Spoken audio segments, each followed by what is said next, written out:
A gente vem aqui pra desfazer a merda que você faz. Tá achando que tá dando um tapa na maconha aí, tá dando um tapa no cocô do jegue. Nasci no mundo, eu já comecei a fumar e nunca mais parei. Seu maconheiro! Seu merda! Show! É você que financia essa merda!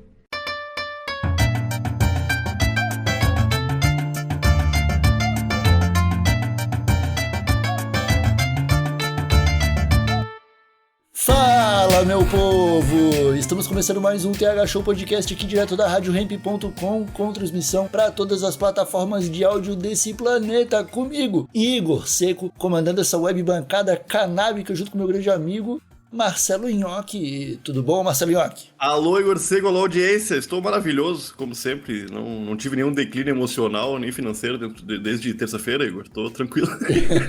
Me mantenho firme e forte. Ainda bem que não teve, Leio. Mas foram só 3 dias. Eu sei que a vida ainda vai chegar com tudo. Até o final de semana tem tempo.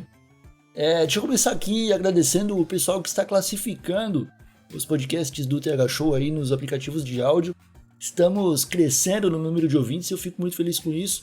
O pessoal tá tirando print, Marcelinho, aqui, cobrando aquela foto que eu prometi. E eu me arrependi de ter feito promessa. Ah, esse mamilo vai trabalhar, meu parceiro. Bom, não vamos falar disso hoje, o episódio é um pouquinho diferente nesse TH Show. Contamos aqui com a presença de Flora Dutra, uma cientista, antropóloga, e vamos descobrir o que mais no episódio de hoje. Seja bem-vindo, Flora, à bancada do TH Show, tudo bem? Oi, pessoal, tudo bem? Prazer estar aqui, obrigada pelo convite. Saudações planetárias para vocês. Que massa. Saudações planetárias, isso é... Eu achei que eu nunca ia escutar isso no TH Show. E eu espero um dia escutar de espécies alienígenas, Flora. Será que isso vai acontecer um dia? Espero que sim. Explica pra gente quem é você, o que você faz, qual que é o seu ramo de trabalho. Eu gostaria de entender um pouco mais da Flora Dutra. Bom, gente, eu sou jornalista, né?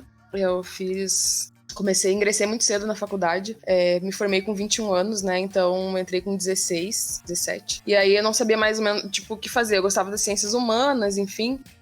Queria fazer filosofia a princípio, mas optei pelo jornalismo por uma área de atuação, assim, mais política, enfim, eu sou ativista desde sempre, pela terra, né? Então, aí eu fiz jornalismo, depois eu fiz 2 mestrados, um em comunicação, depois eu fiz outro mestrado em ciências sociais e acabei me apaixonando pela antropologia. E agora eu tô tentando terminar meu doutorado, mas agora vai.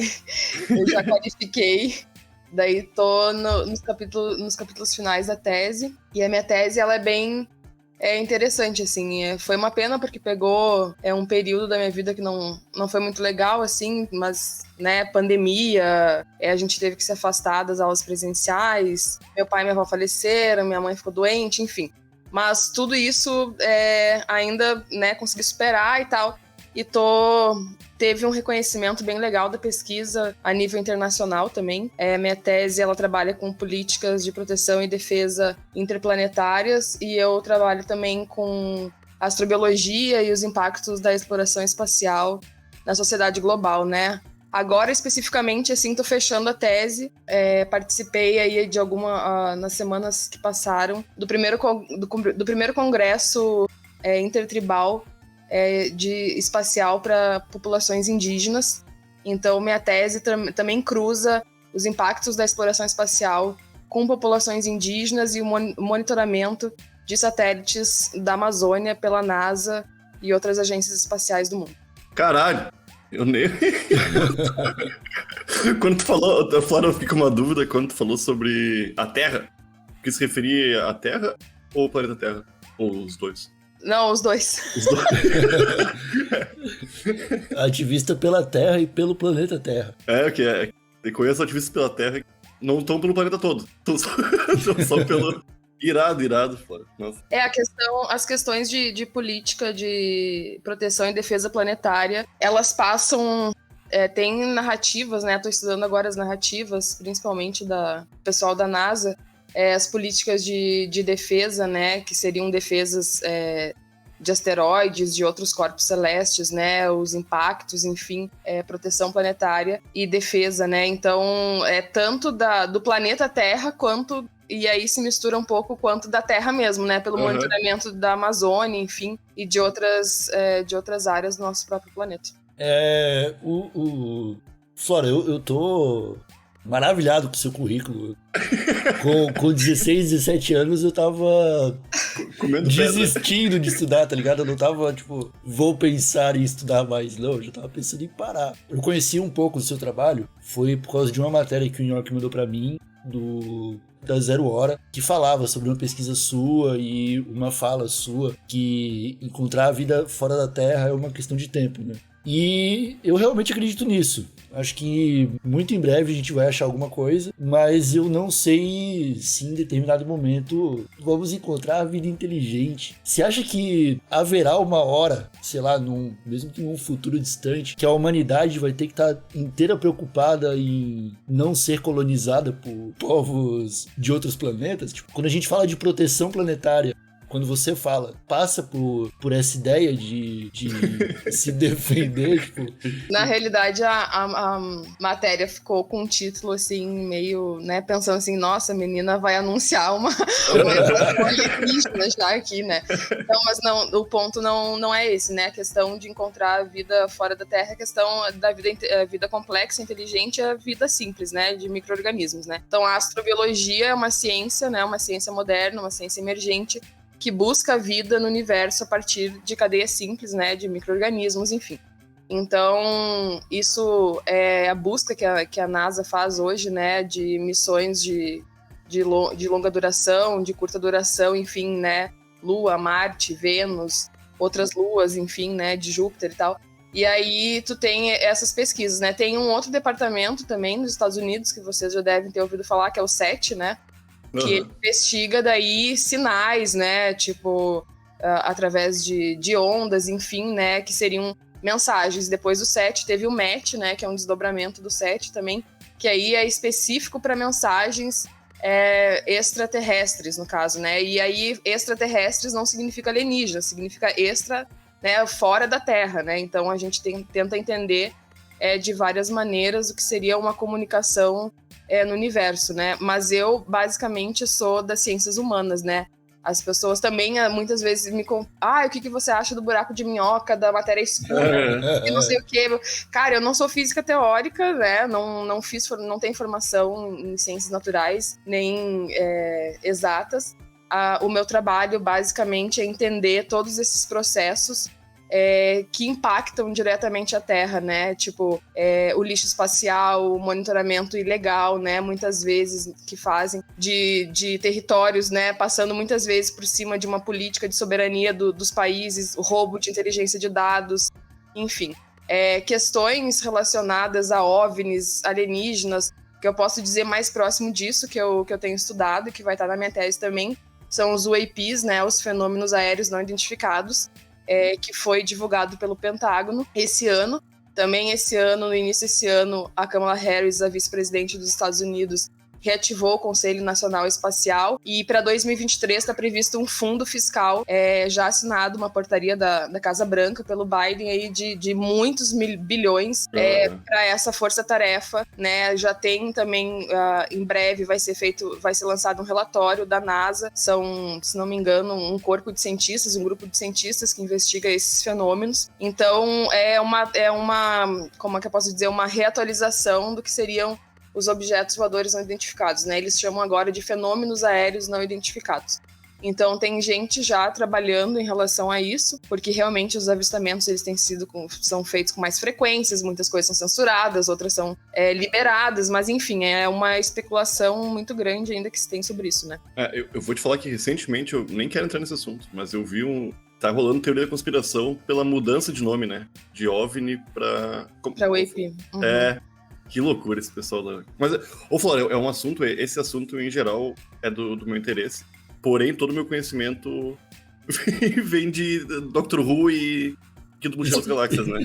Storyteller, alienígenas do passado. Mas eu tenho... por mais que tu não seja especificamente da tua área, eu acho que tu tem um entendimento muito maior que eu, que não tenho lá muita esperança de encontrar uma vida inteligente. Micro-organismos, isso aí eu acho que é bem possível e Sim. não vai demorar muito. É porque o lance de eu achar que não existe vida inteligente, seres conversando e indo no cinema, fazendo coisas que as pessoas fazem assim, né, que a gente faz na Terra aqui, por conta do tempo e do tamanho do espaço, né? Porque faz muito tempo que existe todo o espaço. E ele é bem grandão, né? Então... Hoje eu tava falando com os meus amigos, assim, tipo, que a nossa existência enquanto humanos na Terra, ela é baseada, fazendo numa escala universal, né? Da idade do universo, né? 13,8 bilhões de anos. A existência humana equivaleria a 14 segundos, né? Então, pra gente ter uma ideia do que seria a vida humana nesse planeta, né? Um sopro, assim. Não é nada. Então, a gente também tentar identificar, assim, nunca houve ou nunca haverá, pra nossa escala humana, né? Tipo, os seres humanos têm aí centenas de milhares de anos, mas que correspondendo à idade do universo também não é nada, né? Então, a evolução ela passa por vários processos, né? Daí tem a fórmula de Drake, tem o paradoxo de Fermi, que nos ajuda a pensar também, né? Esse paradoxo de Fermi é o que estraga tudo, né? Que tira toda a vontade. E pensando nessas possibilidades, né? Tipo, nós não estamos sozinhos no universo, beleza, né? Onde estão os outros? E aí já é apavorante. E se não existem os outros, se somos só nós, é mais apavorante ainda. Então, assim, eu acho que... Mas pra ciência, né? A evolução científica que a gente tem hoje, eu acho que realmente é uma questão de tempo, né? Pra espécie humana também se tornar interplanetária, né? A NASA tem esse esforço aí de mapear e cada vez mais o sistema solar. Então, a gente está circunscrito ainda ao entendimento do próprio sistema solar, né? Não da galáxia, mas tem iniciativas muito legais como a Breakthrough, se não me engano, que já está preparando aí com financiamentos que teve pesquisas do Stephen Hawking, do Zuckerberg, aí várias pessoas com muito dinheiro e capacitadas, né, para isso. Então, essa iniciativa ela busca enviar nano-espaçonaves, né, espaçonaves minúsculas, assim, até a Alpha Centauri, porque a Alpha Centauri também teve uma emissão aí de mensagens detectadas pelo SETI, então, em breve a gente tá falando já de voos hipersônicos, de envios de nano-naves, né, para outro sistema perto, enfim. Então, são coisas que daqui a 5, 10, 15, 20, 30 anos vai ser muito diferente já do que agora, né? Então a gente não consigo ter uma previsão, assim. Sim. O que a gente está vivendo hoje é uma nova corrida espacial, né? Porque enquanto Estados Unidos está fazendo todo esse investimento, a gente também tem a China, por exemplo, com aquela possibilidade de criar uma base lunar, né? Que seria tipo a última barreira. Do outro lado da Lua, né? Essa configuração, eu entendo hoje a exploração espacial como uma renascença, assim, né? Tipo, dessa nova era, enfim, do que foi um dia, né? A exploração espacial. E esses processos dessas superpotências, né? China, Rússia e Estados Unidos, eu também trabalho com processos biopolíticos e geopolíticos, né? E aí sim uma incorporação das humanidades, né? O que seria um direito espacial, a questão de direito mesmo, né, do espaço, né, a nível quem tem direito, quem não tem direito, também eu vejo como mais um processo de colonização mesmo, né, desses países norte, digamos assim, contra países periféricos subdesenvolvidos, no caso do hemisfério sul, porque na realidade, se tu for pensar bem, a detenção de poder tecnológico, ela é uma extensão histórica já do próprio capitalismo, enfim, dessa dominância, né? Então, o acesso, basicamente, hoje, eu escrevi sobre isso algumas semanas atrás, eu estava vendo a questão da transição do governo, né? Enfim, que o futuro vice-presidente queria pedir ao INPE, por exemplo, Instituto Nacional de Pesquisas Espaciais, o monitoramento do desmatamento da Amazônia e tal. E, cara, semanas atrás, a NASA acabou de escanear a Amazônia em 3D, tá ligado? Então, assim, tipo, os Estados Unidos têm mais informações de recursos da biodiversidade, dos recursos hídricos, da onde tá o ouro, o diamante da Amazônia, do que o próprio governo brasileiro, né? Então, esses processos que eu entendo, assim, falando agora circunscrito ao planeta Terra, né? O que daria direito aos Estados Unidos, né? Eu fiz esse questionamento no último congresso. Qual é o acordo que os Estados Unidos têm, ou a NASA, com o governo brasileiro, para esse roubo de inteligência de dados. Nenhum, né? Então, né, devolvam nossas informações. Vamos patentear tudo e conseguir e nos vender depois, tá ligado? Isso que é foda. E assim, tem programas hoje também que eu vou estar em Brasília no início do ano, né? Vou agora para a Amazônia, mas eu vou para Brasília, que é para entregar essas informações também, né, da minha pesquisa. Faz 5 anos que eu pesquiso isso. E basicamente tem programas aí da NASA que estão fazendo o escaneamento topográfico de todo o Brasil, para divulgação open source, né, da onde está a mineração do Brasil, né, de ouro, diamante, enfim. E isso vai gerar uma corrida sem precedentes, tanto do garimpo ilegal quanto da especulação de compra de terras, enfim, né. E isso sem anuência aí do Ministério do Meio Ambiente, ICMBio, IBAMA, Ministério da Defesa, enfim. As pessoas ainda, as informações elas são muito rápidas, né, mas saibam todos, né, que estamos sendo escaneados aí, tipo, via satélite de todos os recursos do Brasil. Eu acredito que não só pelos Estados Unidos, né? A China tá lá quietinha com as câmeras que... Pega o teu rosto dentro de casa, Marcelo, que é uma loucura. O governo da China tá basicamente na fronteira ali já do Brasil, Colômbia e Peru, financiando aí uma estrada que liga. Então a gente tem também tem bases da Rússia na Amazônia, né? Então a gente tem essa interferência dessas potências e as pessoas... É uma realidade tão distante, né? Para muitos já pensar na floresta amazônica ou pensar nesse bioma, assim. Mas a gente sabe dessas interferências, basicamente. Não, eu não gostei. Eu vim preparado para esse episódio para ficar com medo de vida alienígena e voltei a ter medo dos russos e chineses. E do capitalismo. Cara. É tudo capitalismo. Você já viu... Mas vocês pensando, olha só, pensando por um ângulo contemporâneo.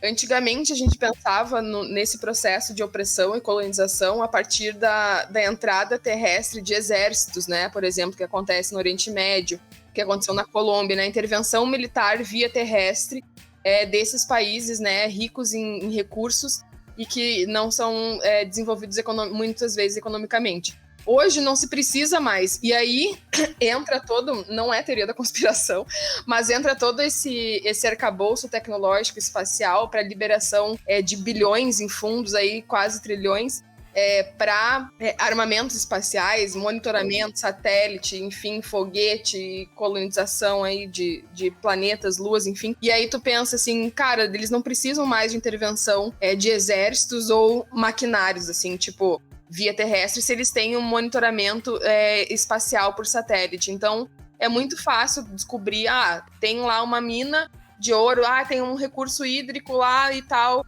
o lítio, por exemplo, né, cobalto agora na África. Enfim, então, eles fazem isso e eles enviam aí já uma força-tarefa pequena, tu não precisa mais. Então, o que seria esses gastos, né, que os Estados Unidos teriam hoje com armamentos, enfim, eles foram basicamente transferidos, atualizados, eu digo, né? Um processo que são atualizados para a área espacial. Não, porque recentemente eu vi um antropólogo gringo falando num podcast também gringo sobre o escaneamento da Amazônia mesmo. E ele falando o quão pouco tinham escaneado, acho que é LiDAR, né? Que é tipo radar, só que com... É o Jedi. Jedi? Eles ainda fazem a alusão a Star Wars, isso, é Jedi. Jedi é um equipamento que foi lançado junto com o Falcon 9 até a Estação Espacial Internacional e está alocado lá, né? É um escaneamento a laser que eles fazem. E eles mal tinham feito, já tinham descoberto umas paradas inacreditáveis na Amazônia, porque nunca tinha sido feito nada por causa do mato, né? Tu não vai falar de Ratanabá não, né, Yoki? Não vou. Não vou falar, não. Até porque eu nem pesquisei muito, nem sei nada muito. Tu tá indo pra lá pra buscar Ratanabá, Flora? Não. Não, mas é impressionante com quão... Os gringos falam da Amazônia com brilho nos olhos.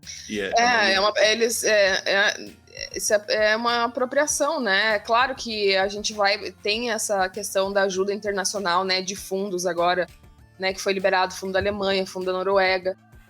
Os Estados Unidos incorporou esse fundo, né? Desse acordo que fizeram na COP27 agora no Egito, enfim.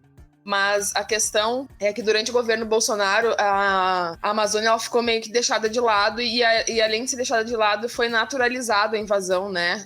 Tanto das facções quanto do garimpo, enfim. E aí agora, hoje eu tava vendo a coletiva de imprensa do Ministério dos Povos Indígenas, dos grupos de trabalho, vai ser feito, além do revogaço, aí uma força-tarefa também, né, para retirada dos garimpeiros, enfim. Uma coisa que me trouxe um pouco de paz no discurso do Lula é essa questão da soberania, né? Ele passou a falar sobre a Amazônia e sobre a proteção, sobre a soberania do Brasil sobre a Amazônia, né? E você acredita que o próximo governo está pensando nisso? Tipo, sei lá, eles estão olhando para toda essa movimentação dos Estados Unidos e estão já imaginando que tipo de acordo fazer para se proteger, porque essa questão de entrega da Amazônia, ela passa por uma propaganda muito forte já durante muito tempo, esse papo de a Amazônia é o pulmão do mundo, todo esse discursinho acaba levando para uma internacionalização da floresta, né? Na realidade agora o Ministério dos Povos Indígenas, né, vai ter um papel protagonista, transversal, inclusive com outros ministérios, né, da defesa, meio ambiente, educação, cultura, enfim. Vai ser feita acredito, uma revitalização sobre essa pauta, né, enfim. E, cara, sobre o monitoramento que os Estados Unidos têm feito, eu, enquanto cidadã, enquanto pesquisadora, né, jornalista também, o meu papel é chegar em Brasília, votar na posse, enfim, é chegar na primeira semana com uma pastinha e vou entregar tudo que eu tenho. Tá no teu relatório isso aí, né? É isso, sabe? Tipo, aqui tá meu trabalho, é uma forma de colaborar também, enfim, e de deixar as pessoas cientes, né? Existem universidades, por exemplo, nos Estados Unidos, 2, 3 universidades que, quando eu olhei e fui fazer a pesquisa mais a fundo, cara, o mapeamento, tem uma faculdade que tem um departamento de geografia que trabalha basicamente com escaneamento da Amazônia, e as imagens que eles têm de mapas de estradas é uma coisa absurda. Eu conversei com alguns antropólogos também na Amazônia, eles nem sabiam das estradas que eu tava falando, e as estradas já estavam mapeadas, já estavam no site da universidade, sabe? Caralho. Então, assim, é muito... A informação corre muito veloz, e a apropriação da mesma forma, né? Porque daí eles já têm o monitoramento por satélite, eles já fazem acordo com as universidades, eles já mandam os pesquisadores, aí já tem a questão da biopirataria, e aí das patentes, e é um ciclo, sabe? É um ciclo, assim, complicado. Mas eu acredito que vai melhorar, que tudo vai ser melhor. Esse tipo de informação pode ser guardada? Ou eles precisam compartilhar com estudantes, com quem quer que seja, quem se interessa por isso? Então, eu conversei com alguns pesquisadores de alguns programas que trabalham na Amazônia hoje, da NASA, e assim, eles falam que os dados são open source, mas daí tem o VRIS, que é um outro sistema da NASA, que daí não sabe se tem acesso ou não. E, cara, vamos combinar, né? A gente tá falando da NASA e dos Estados Unidos, né? Então, tipo, tem o programa da NASA ali que apresenta, meio que chega a ser... Cara, eu não entendo muito bem, assim, eu não vou dizer assim, isso aqui é errado ou é certo, porque não é minha função. Minha função é analisar e fazer uma análise crítica mesmo, científica. Mas, sim, laboratório de propulsão a jato da NASA interessada no açaí no cacau da Amazônia. Tipo, oi? O laboratório de propulsão a jato da NASA trabalha com, sei lá, nebulosas, estrela, enfim. Cara, eles querem saber do açaí da Amazônia? Me desculpa, mas não, né? Então, assim, outra coisa é a SpaceX, por exemplo, né? O Elon Musk veio, aí ele teve a reunião lá, e lançaram o programa Conecta Amazônia, que até hoje ninguém sabe, nunca vi nenhum documento oficial sobre o que é esse programa, não sei do que se trata, e aí, tipo, tá lá, entendeu? Teve pressão do governo, do Ministério das Comunicações, em cima da Anatel, tem uma outra empresa que teve a liberação, que é a Swarm. Depois a SpaceX comprou a Swarm, então a gente tem 2 empresas norte-americanas hoje que pretendem conectar a Amazônia, mas a que preço, né? Então, enfim, a gente tá falando de superpotências que estão de olho, basicamente, nos recursos que a gente tem, né? É preocupante. É preocupante, tá ligado? A gente olha pra isso aí, pinta mesmo esse medo de recolonização, saca? A gente...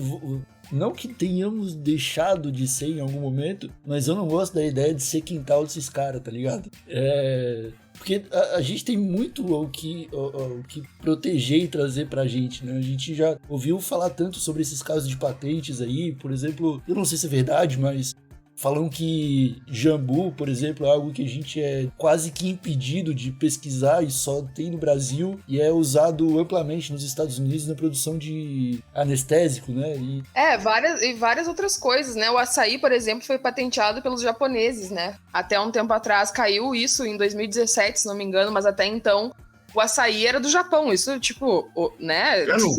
Cara, não tem fundamento. Assim, o cambô, por exemplo. O cambô é uma medicina dos povos indígenas também da Amazônia, né? É considerado hoje um dos maiores antibióticos potentes aí da humanidade. E a gente fala de 20 patentes. Conversei com um professor da Universidade do Paraná, especialista nisso, sobre patentes internacionais em relação à biopirataria. Então, são quase 13 patentes registradas nos laboratórios europeus e 7 na Universidade do Amazonas, né? E os cambô vivem na Amazônia. Então, como que esse cambô foi parar na Europa?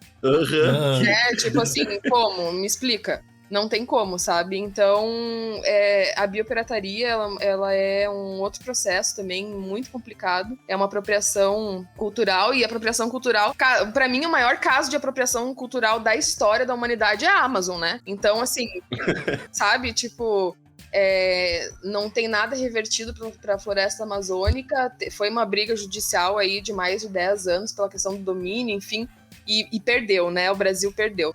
Então, é isso. É isso. Flora, saindo um pouco dessa preocupação e entrando em outra preocupação, o lixo espacial. Porque, o Elon Musk, quando ele falou sobre a internet dele, que eu acho que é o que ele, talvez o que usou desculpa pra vir pro Brasil vender isso pra gente, mas talvez tenha outras coisas envolvidas que a gente não sabe. Essa internet dele funciona via satélite, né? E isso, são muitos satélites, tipo, milhares, 12 mil, 22 mil, se não me engano. Talvez você saiba o número certo. Ele quer lançar 42 mil satélites. 42 mil. Isso, pra órbita da Terra, é um número expressivo? Ou não é nada? Porque quando eu não sei o tamanho de um satélite, imagino que seja o tamanho de uma Kombi. Fiat Uno. Uma Kombi, assim. 42 mil Kombis não é uma coisa muito grandiosa, mas... A gente fala... hoje, eu tava pesquisando também, né, nesses últimos tempos aí pra tese, a questão do lixo espacial foi uma das coisas também que eu incorporei no paper, que acabou sendo premiado, né, porque a proteção interplanetária, as pessoas perguntam, por que interplanetário? Enfim, cara, porque a proteção não só da Terra, como de outros corpos celestes, né, o que a humanidade vai fazer na Lua é de nossa responsabilidade, né, o que a humanidade vai fazer em Marte é de nossa responsabilidade, o que a humanidade vai pesquisar em outros planetas é de nossa responsabilidade. Então a gente fala de cruzamento biológico, né, desse perigo que tem também, né, de uma potencial contaminação biológica. E a questão do lixo espacial, a Terra, se vocês forem ver hoje, as simulações que tem da Agência Espacial Europeia, tanto da ESA quanto da NASA, o planeta Terra hoje está tomado, né, de lixo espacial, assim. É absurda a quantidade que tem, e aí já está sendo feito estudos, forças-tarefas, enfim, para saber como que vai ser retirado isso, porque já está chegando num ponto de não retorno, né, e esse ponto de não retorno que seria? Qualquer lançamento que for feito vai ter choques, né, contra esses detritos. Esses detritos vão colocar em risco a vida de astronautas, né, de seres humanos que estão aí viajando. E outra coisa que me preocupa muito além desses lançamentos desenfreados, sem os protocolos de segurança, que é o que eu trabalho também, dessas políticas, né, que trabalham com esses protocolos de segurança do planeta, agora a inserção de núcleos aí com energia nuclear, né, enfim. E aí a gente tem um outro problema também, né? Qualquer falha de inteligência artificial, qualquer choque, a gente vai pagar um custo muito alto sobre isso também. Então, são vários fatores, né, que determinam a criação severa dessas políticas, porque tipo, você pensa, tem empresas do setor espacial privado que está lançando constelações de satélites. Né? A gente nem sabe, a gente só sabe quando fala em satélite, só pensa em SpaceX, Starlink e NASA, não pensa no resto. Mas, cara, tem mais de 200 empresas do setor privado lançando constelações de satélite. Então a gente não tem nem noção do que tá acima das nossas cabeças, as pessoas não fazem ideia da quantidade de satélites que tem, de coisas sobrevoando a baixa atmosfera terrestre, ou das próximas missões, assim, é infinitamente realmente na faixa aí de milhares, né? Milhares. E não são todos controlados, não tem, tipo, não existe. GPS. Não, existe um monitoramento, né? Tem um departamento que monitora esses detritos. Mas assim, monitora, né? Como a gente monitora a poluição, como a gente monitora o desmatamento, dos queimados, enfim. Agora, nada está sendo feito efetivamente a respeito disso com impacto, né? Então, os próximos anos, eles devem se dedicar, eu acredito. Eu participei do Planetary Science também, que é um projeto da Academia Nacional de Ciências Norte-Americanas para a próxima década, que é através desse documento do Planetary Science que vai para o Congresso norte-americano, daí que eles liberam dinheiro para a NASA, por exemplo. Então, uma das preocupações é a questão do lixo espacial, das falhas de inteligência artificial que podem acontecer, né, relacionadas aos satélites, hackeamento, né, os hacks, né, que acontecem. Então, é muita coisa mesmo, gente. Não, imagina. Loucura. Mas eu quero parar de me preocupar um pouquinho, talvez. E eu queria que você me falasse um pouco sobre a sua premiação. Que tipo de pesquisa que você estava fazendo? Por que você foi premiada? Explica pra gente, porque é muito louco, assim, a gente coloca a NASA num pedestal, né? É a grande exploradora espacial. E quando a gente vê brasileiros sendo... Como chama, Marcelinho? Premiados. Notados, né? Notados, a gente fica muito orgulhoso também, né? Na realidade, assim, eu sou meio que uma pedra no sapato, sabe? Porque o meu papel dentro disso tudo é questionar, né? É o meu papel enquanto cientista, assim, por exemplo, pagar pau pra NASA, né? Claro que a gente fala, assim, de uma superpotência, né? Que tem... a NASA não se refere só a norte-americanos, né? Mas tem pesquisadores do mundo inteiro trabalhando na agência, né? Existe um processo de internacionalização de pesquisadores, mas enfim.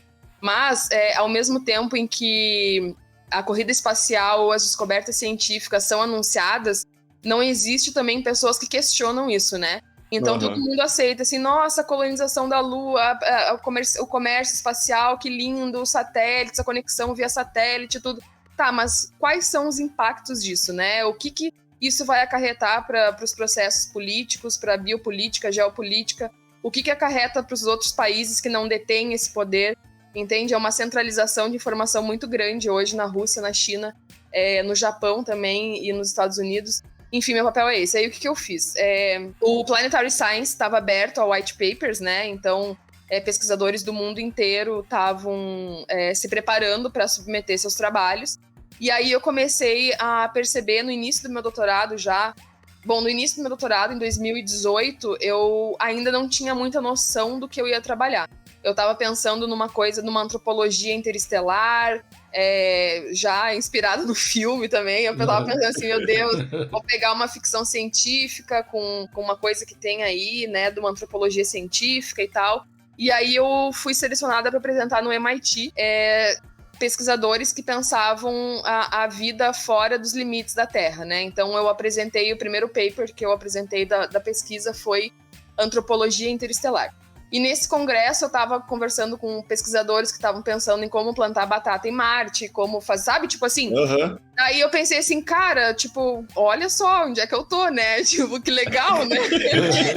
Tipo assim, e aí eu pensei assim, nossa, minha pesquisa tem futuro? Porque pensa bem, eu tô no interior do Rio Grande do Sul, né? Tipo, enfim, pensando questões interplanetárias, né? Eu achei muito louco, assim. Muito louco. É muito louco. E aí eu pensei assim, não, minha pesquisa tem futuro e tal. E aí eu comecei a conversar com pesquisadores, enfim, até que eu cheguei na astrobiologia, né? Por que a astrobiologia hoje tem um papel central em tudo, né, que se faz na exploração espacial? Porque realmente é a ciência que busca a vida no universo, né? Então, a astrobiologia hoje está descentralizada em todos os centros da NASA, tem centros de astrobiologia. As missões são focadas na astrobiologia, né? Qual a vida possível que se pode, por exemplo, a água na Lua, a água em Marte, enfim, micro-organismos, enfim, tudo. Então, a astrobiologia tem um financiamento, e isso gerou, porque eu acompanhei todo o processo, né, da extinção do Instituto de Astrobiologia para uma descentralização para os escritórios da NASA, que foi para a Casa Branca. Acompanhei o movimento da política Trump, né, o Trump deu muito financiamento para a SpaceX, né? A gente sabe que o Elon Musk é de extrema direita também. Uhum. Então, eles tiveram um relacionamento aí muito bom a nível de financiamento e recursos financeiros, né? O Elon Musk recebeu muito dinheiro mesmo. O quê? Dinheiro do Estado pra SpaceX? E aí eu comecei a entrar nessas reuniões e comecei a participar desse movimento do Comitê de Astrobiologia da NASA, né? Claro que eu acompanho outros movimentos também, mas especificamente de astrobiologia justamente por ser o de maior impacto hoje na área de exploração espacial. E aí, o Planetary Science, quando eu iniciei no doutorado, aí em 2019, eles estavam começando as reuniões para abrir para pesquisadores do mundo inteiro submeterem seus trabalhos. E aí, eu comecei a ver toda essa movimentação e eu comecei a pensar, cara, cadê os pesquisadores das ciências humanas pensando em tudo isso? Uhum. Era muito veloz a coisa acontecendo e eu não via ninguém da psicologia, da filosofia, da antropologia, do direito, das artes, design, educação, ninguém pensando sobre isso, só os engenheiros das naturais, das ciências exatas ali, só isso. Uhum. E eu pensei, cara, não, isso aí vai ter que... Eu vou começar a atuar, além de pesquisar, eu vou começar a atuar. E aí eu baixei vários relatórios, né, que falavam sobre as políticas de proteção e defesa planetária, porque eu vi a primeira coisa, era a palavra política. Eu falei, tá, política tem que ter ciências humanas, né? Alguém tem que estar pensando sobre isso. E aí eu cheguei no COSPAR, que é o Comitê de Pesquisas Espaciais, enfim. E aí eu fui ver também que não tinha muita coisa de humanidades. E aí, dentro do Planetary Science, que é esse projeto que pensa 2023, 2032, e aí tu tem um corpo de pesquisadores que basicamente só são das agências espaciais, submetendo seus trabalhos para recebimento de fundos também. E eu resolvi escrever 2 trabalhos e submeter, que foram de 500 trabalhos aí da astrobiologia, 10 são voltados à área das humanidades e 2 são meus. Então, assim, e os outros 8 ainda são psicologia aplicada, né? Laboratório, enfim, não é uma questão de sociedade global, né? Que a gente fala. Então, o que eu fiz? Eu baixei esses relatórios e aí eu, como uma jornalista investigativa, né? Há muitos anos trabalhando com isso e pesquisando, eu tenho uma leitura dinâmica muito boa, então eu li centenas de páginas de relatórios e eu consegui fazer um mapa das inconsistências desses relatórios, né? Eu apontei as falhas dessas estruturas, tanto do Congresso norte-americano, quanto da NASA, quanto do Planetary Science ali, e eu disse pra eles, cara, isso aqui tá errado, entendeu? Aqui vocês falam uma coisa, aqui vocês falam outra, e ali vocês falam outra, isso aqui não tá batendo coisa com coisa aqui. E aí eu apontei essas inconsistências, né, foram 77 inconsistências, quase 80 inconsistências nos relatórios, e eu apresentei uma solução, né, porque não adianta você criticar e não apresentar nada também. Sim, sim. Então eu fiz as críticas e eu apresentei para eles a implementação de um Conselho Global de Humanidades para a Astrobiologia. Eu apresentei para eles também a criação de núcleos das humanidades para pensar políticas de proteção e defesa intraplanetária e estender. Vocês devem ter visto o filme, né? Don't Look Up, né? Que se faz dentro do Departamento de Defesa Planetária. E aí eu quis estender o termo planetário para interplanetário, justamente pensando na responsabilidade humana para outros corpos celestes, né? E aí eu submeti, tá publicado nesse documento aí para a próxima década, o ano que vem, janeiro do ano de 2023, eles lançam um documento de 800 páginas.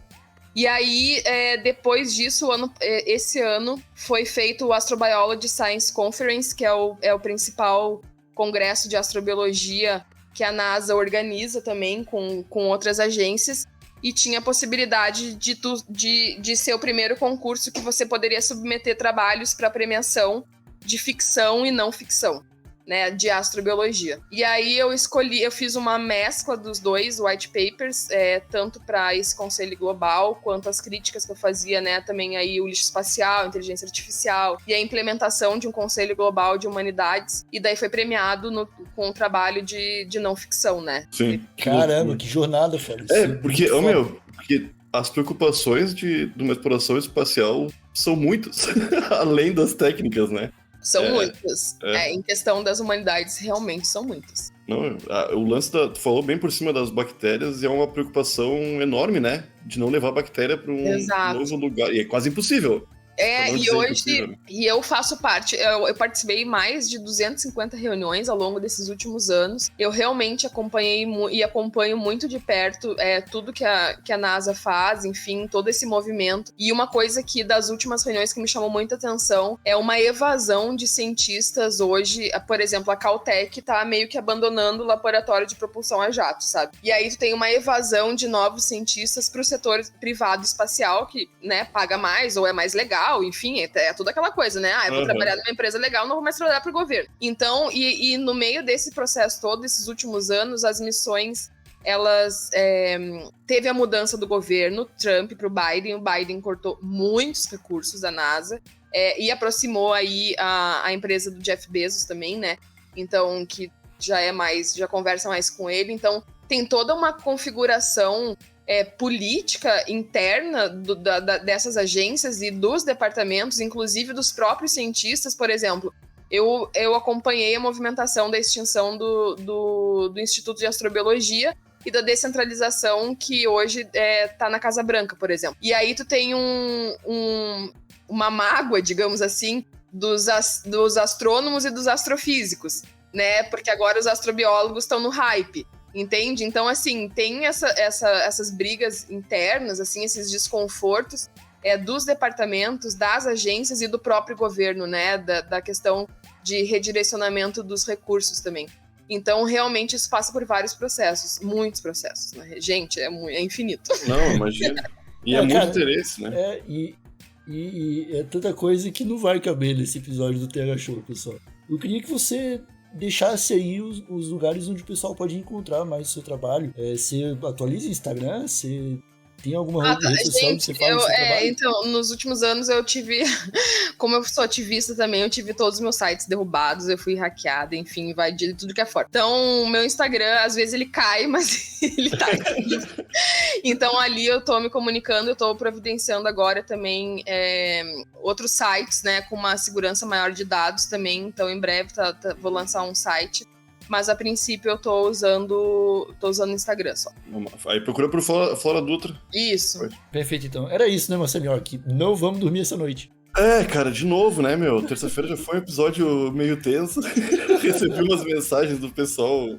Essa semana tá pesada. Mas eu gosto desse assunto sobre é muito maluco estarmos nós três agora conversando sobre o espaço como uma possibilidade viável, tá ligado? A gente tá rolando isso tudo. E é uma época maravilhosa pra estar vivo. Espero que melhore ainda mais, né? O Flora, pra cima deles aí, Flora. Tem que ver esse relatório aí. O meu futuro tá nas tuas mãos, Flora. Eu vou ficar aqui bebendo Brahma. Eu espero que a Flora resolva tudo. Obrigada, gente. Obrigada pelo convite, viu? É sempre importante esse espaço da academia, né? Que a gente consiga estar em vários outros lugares divulgando as pesquisas e os resultados que a gente tem. Isso é muito bom. Obrigado por participar aí. Obrigado aí por separar uns minutos aí do seu dia para trocar essa ideia. É muito legal receber pessoas como você aqui na bancada do TH Show. E eu vou encerrar aqui agradecendo também ao público que nos ouviu até agora. Compartilhem esse episódio, pessoal. Mostrem aí para os seus amigos, para quem se interessa por assuntos interplanetários, porque é uma discussão que aparentemente vai começar a entrar na nossa rotina. Então, a gente encerra esse episódio por aqui. Obrigado, Flora. Obrigado, Nhoque. Um abraço bem apertado e até semana que vem. Valeu. Tchau.